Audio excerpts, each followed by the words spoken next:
안녕하세요. 오늘은 3월 21일 사순 2주간 금요일이죠. 마태복음 21장 33절에서 43절 그리고 45절에서 46절인데요. 오늘 복음 말씀은 포도밭, 즉 포도원에 대한 비유입니다. 이 오늘 복음 말씀을 보게 되면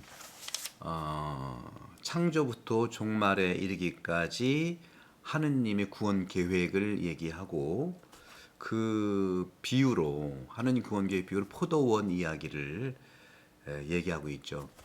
포도밭에 임자가 있고요. 또 포도밭에서 일할 소작인들이 있잖아요. 그죠? 포도밭에서 임자는 하느님입니다. 하느님께서 오늘 보시게 되면 아주 일을 열심히 하십니다. 포도밭을 일구어 울타리를 치고 포도확을 파고 탑을 세웠다. 이게 이제 창조를 얘기하는 거예요. 세상을 만드시고 이 세상을 포도원으로 만드신 거죠. 그리고 이러한 그 포도밭을 만든 임자는 그분의 사랑의 행위를 계획하시고 인간을 위해서 만드시고 그리고 직접 이렇게 일궜다는 거죠. 이게 굉장히 중요한 거죠. 일군 거. 그 다음에 이 밭임자는 그 밭을 소작인들에게 나눠줍니다. 그리고 멀리 떠났죠. 바로 그래서 예수님께서 오셔서 또 포도밭을 잘 가꾸고 또 성령을 보내주셔서 본인은 떠나셨잖아요. 그리고 우리한테 맡긴 거거든요. 하나님께서 창조하시고 예언자들한테 하나님이 사람한테 맡기고 결국에는 궁극적으로 예수님을 보내셔서 예수님께 맡기고 새 포도밭을 일구어서 성령을 내려 보내시면서 본인은 올라가신 거예요.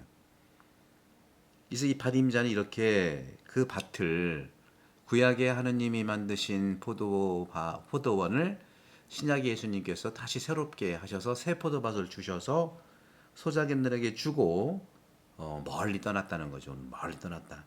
그런데 포도철이 가까워진다는 게 뭡니까? 종말이죠. 그러니까 창조부터 종말에 이르기까지 그 포도철이 가까워지자 밭임자인 하느님께서 즉 예수님께서는 소작인들에게 자기 몫의 소출을 받아오라고 명한 거예요. 그러니까 자기 몫의 소출을 받아오라고 소작인들에게 종을 보낸 거예요. 종을 보낸 거죠. 그런데 소작인들은 다 죽인 거예요. 다 죽였어요. 뭐 여기 여러 가지가 있잖아요. 다 하고 주인은 마침내 내 아들이야 존중해 주겠지. 종말을 얘기하는 거죠. 아들을 보냈거든요. 그랬더니 소작인들이 상속자다 하면서 다 죽인 거예요. 붙잡아 포도밭 밖으로 던져 죽여버린 거죠.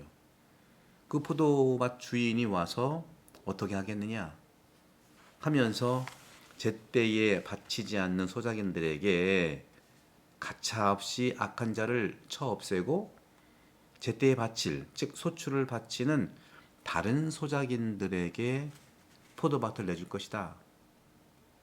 그러자 예수님께서는 그들에게 이렇게 말씀하셨어요. 너희는 성경에서 이 말씀을 읽어본 적이 없느냐 하면서 집 짓는 이들이 내버린 돌, 그 돌이 모퉁이의 머릿돌이 되었네. 예수 그리스도를 얘기하는 거죠.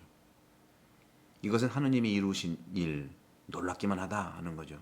그러면서 내가 너희한테 말한다. 하느님의 계획, 즉 하느님께서 말했던 이런 그 하느님의 계획, 하느님 너에게 하셨던 이런 하느님의 계획, 다시 말하면 하느님이 너에게서 했던 그런 계획을 이제는 어떻게 할 거냐? 그 천국을 빼앗아서 소출을 내는 민족에게 준다는 거예요. 그러니까 수석사자들과 바리사이들은 이 소리를 듣고서 분개한 거죠. 그래서 예수님을 붙잡으려고 했고 그러나 군중이 두려웠다는 거죠. 이런 점에서 우리가 볼 수 있는 것은 이제 포도밭, 즉 소출이 어떤 걸까? 포도주죠. 포도밭에서 나오는 것은 포도인데 포도로 만드는 결과물은 뭐죠? 먹기도 하지만 포도주잖아요. 포도에서 생산하는 술, 포도주입니다.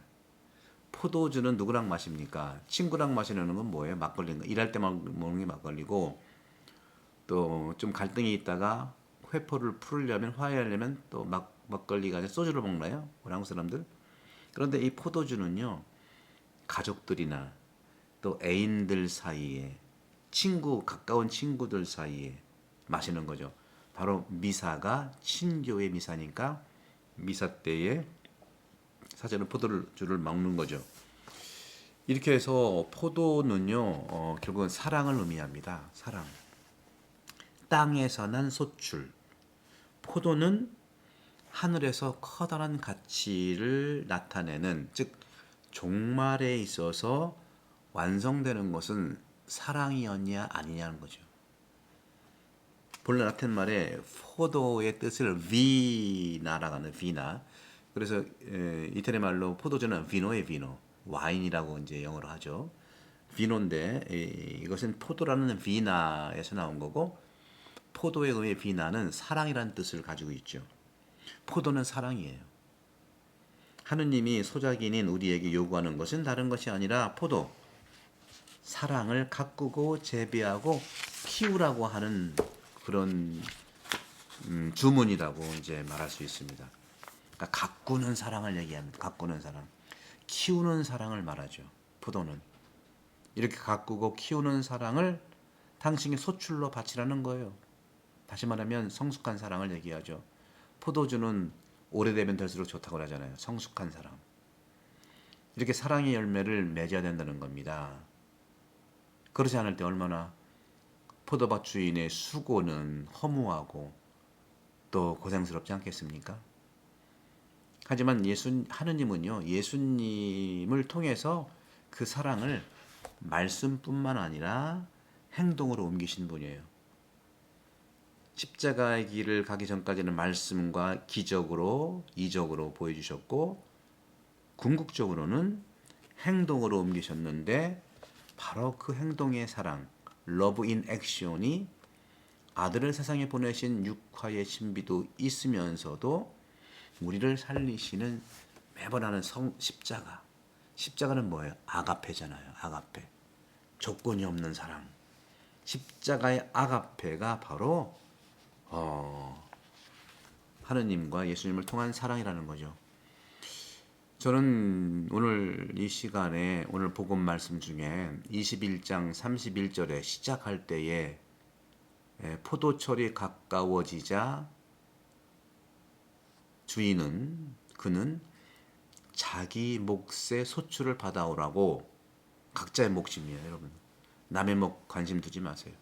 각자의 몫의 소출을 받아오라고 소작인들에게 종들을 보냈어요. 오늘 비유의 핵심은 도대체 어떤 열매가 하늘에서도 가치가 있고 땅에서도 가치가 있을까? 땅에서도 어떤 것이 그 열매라고 하는 하늘의 가치를 줄 수 있을까 하는 거죠. 결론적으로 늘 말씀드린 것처럼 사랑이에요. 사랑. 그리스도교는 사랑의 종교고 복음은 사랑의 책인 거죠. 그러나 배우는 사랑이어야 됩니다. 내가 하고 싶은 대로 사랑이 아니에요. 배우는 사랑은 뭐예요? 예수님의 복음으로부터 배우는 사랑. 하느님의 창조가 인간 구원을 위한 사랑의 업적이듯이 사람을 위한 크나큰 사랑의 행위가 창조라면 하느님께서 인간으로부터 어떤 것도 요구하지 않으시는 거죠. 이 사랑은 그저 모든 것을 있는 그대로 받아들이는 걸 얘기하죠. 열매가 없어도 소출이 없어도 마음 안에서 그 사람이 성장하도록 돕는 게 사랑이에요.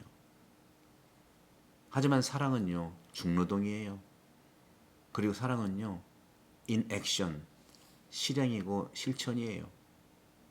사랑의 실천, 이것은 선한 일인데 러브 인 액션의 이 사랑은 선한 일이기 때문에 하느님 사랑의 은혜를 받아들이고 죄를 거부하는 것이 되는 겁니다. 사랑이 많은 사람, 죄를 거부하게 되어 있어요. 사랑이 없는 사람 죄를 추구하게 되어 있죠. 그래서 가정에서도요, 부부가 서로 사랑을 하면 얼마나 그러한 열매를 맺을 수 있을까? 자녀라는 사랑의 열매가 되어 있는 것이죠. 저도 경험을 해보면은 사랑이 많은 부부 밑에서 사랑 많은 자녀들이 태어납니다.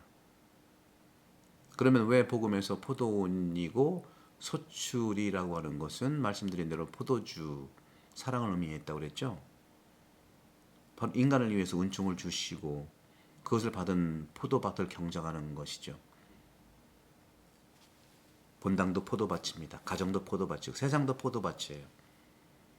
포도주를 생산하기 위해서 노동과 땅의 열매로 가능한 것이죠. 열매가 사랑이 아니라면 수고와 노동은 소용이 없는 거잖아요. 사랑은 러브인 액션하지 않으면 안 되죠. 하느님의 사랑에 의해, 그러니까 하느님이 사람이 되지 않고서는 불가능하다는 것이죠.